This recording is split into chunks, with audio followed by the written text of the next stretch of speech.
Hi everyone, welcome back. So we are in the design and analysis of algorithm series.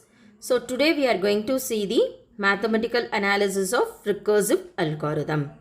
So here we are going to write any algorithm which is based on the recursive. For example, factorial, Fibonacci program you can consider.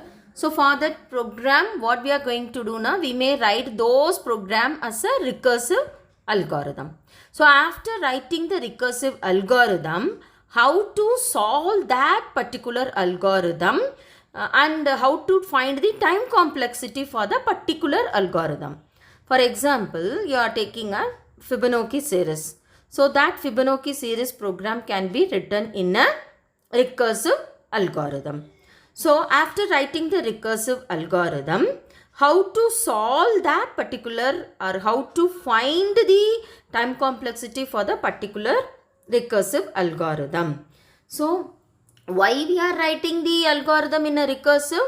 So that the time complexity will be reduced. So see here, recurrence equation. We are going to take a recurrence equation to solve the recursive algorithm. So after writing a recursive algorithm, we need to convert that particular algorithm into a recurrence equation. So recurrence equation is nothing but it is a explicitly or implicitly, not explicitly, implicitly as a function. So its value at another point. So such kind of thing is said to be the recurrence relation or recurrence. So what we will be doing now, we are going to find out the general term. So we will find some of the equation, find at what point that particular equation, point will stop calling itself. So for that we are having a general plan for analyzing the recurrence relation. So what is the first step now? You need to consider the input size of that particular algorithm. How many input we are going to supply for that particular algorithm. So if it is a factorial value, for example, consider the input size is n. So n is the input size of that particular algorithm for factorial. So we shall take an example for factorial. 4 factorial means what is the meaning? 4 is nothing but it is a n. So n is taken as a 4. So how will you solve that one? 4 into 3 into 2 into 1 or 1 into 2 into 3 into 4. Likewise. So what is the second step? Basic operation. So we need to identify what is the basic operation in the particular algorithm. So factorial value, what we will be doing? We are doing either 1 into 2 into 3 into 4 or 4 into 3 into 2 into 1. So we are taking the initial value as 1, final value as a n. So whatever the value of n is given, the particular final and initial value will be the 1 and n. So what we are doing, for example, you take multiplication 1 to 2 to 16 to 2. So 1 to 2 means what is the meaning? Multiplication. So multiplication is the only one operation we are doing continuously for 16 times.